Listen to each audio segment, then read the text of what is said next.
Minddistrict is an online mental health platform that enables healthcare organisations to provide digitally enabled therapy. The platform has been used by therapy providers across Europe for over a decade to deliver personalised digital care to more than 250,000 people. As well as mental health care providers such as NHS IAPT services, we also work with universities, workplaces, EAPs and social enterprises. The platform includes practical functionalities such as online treatment modules which can be customised, integrated video calling to enable seamless virtual appointments, and a user-friendly content management system, allowing services to create their own bespoke interventions should they wish, tailored to the care that they provide. We believe that everyone has a personal route towards change, and we've created our platform to ensure that individuals can be supported by technology along every step in their journey. During our contribution to last year's Digital Innovation in Mental Health Conference, we highlighted some data that we'd seen during the peak of the COVID-19 pandemic in Europe. We'd had a huge increase in the number of services using our platform's video calling functionality with their patients, with 70 times more video calls, as well as seeing a huge increase in unique users of our platform. We also created some pandemic-specific modules to help patients deal with some of the issues stemming directly from living in isolation, and these proved very popular, with some of them featuring in our most used modules during last year's peak. So, how does all of that compare with our experiences this year? Well, when looking at the number of unique users on our platform, there has been a decrease of almost 18% when comparing the period of the COVID peak to now. But if we look at now compared to pre-pandemic levels, then we're seeing a 66% increase in the amount of users. And as for video calls, there's been a 78% decrease when comparing to the COVID peak to now, which isn't surprising when taking into account the fact that many of the services we work with had to switch to only offering video appointments, whereas now many of these will have been able to revert back to face-to-face appointments where preferred. However, when we compare the amount of video calls taking place now to pre-COVID, we're seeing a huge increase of over 1,400%, which is a clear sign that many services are continuing to offer video calls between therapists and patients, despite it not being a necessity to do so anymore. This is one way in which therapy providers offer their services has seen a shift since the pandemic. Many services and patients are continuing to benefit from the flexibility and ease that the option for video appointments brings. During the first wave of the pandemic, we developed a series of coronavirus-specific online self-help modules. These proved very popular, particularly the module Mentally Strong during the coronavirus, which quickly became our second most used module during last spring and summer.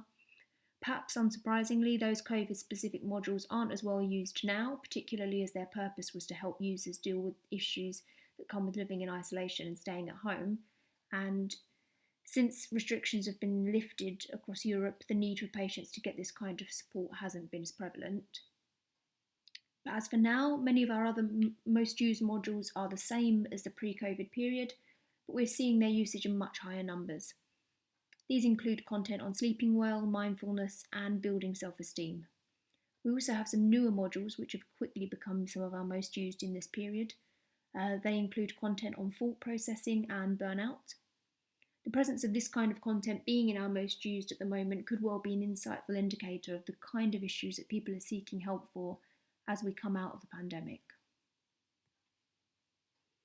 The impact of the pandemic on the mental health of children has increasingly been in the spotlight recently, with the numbers of young people seeking help rising dramatically and leaving many services facing a challenge to meet the demand coming out of the pandemic.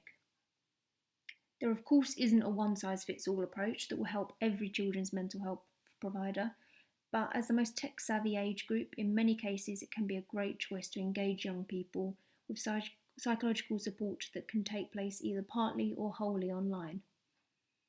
The use of digital solutions such as modules, diaries and messaging can in many cases be big advantages to engage the younger generation as well as their parents.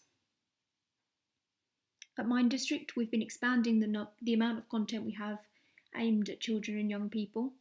We now have a wide range of modules for different issues that young people face, including social anxiety, dealing with emotions, and coping with grief. Care providers can offer these online modules in different care pathways, whether their young patients need fully guided support at each step or unguided self-help that they can complete in their own time. The platform also allows parents to be involved in their child's care where relevant, whether that's by being able to participate in video calls or chat conversations with their child's therapist, or by working through their own online modules aimed at helping them as well as their child in the recovery process. So, what's next for digital mental health solutions post-pandemic? Well, as we've seen in the data we showed earlier, despite a drop in the immediate period after the main peak of the pandemic, the numbers we're seeing in terms of services introducing new patients to our platform and using the video calling feature for appointments continues to show a significant increase when compared to pre-COVID levels. This shows that the shift to more digital usage wasn't just a temporary option during the pandemic.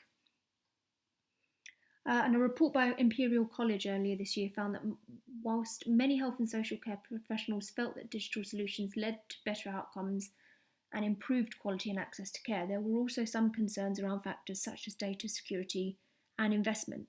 So for digital providers, whilst ensuring that the services we work with get a secure, safe product that gives them value for their investment has always been a priority, it's under the spotlight now more than ever, meaning that continuing to work on keeping our solutions secure and backed up by evidence is of paramount importance to ensure that providing care digitally can be sustainable long term as we come out of the pandemic. With the trend for increased interest and usage in digital solutions continuing, we're looking forward to working with more services to carry on innovating and using digital tools to enable them to continue delivering high quality care to those who need it.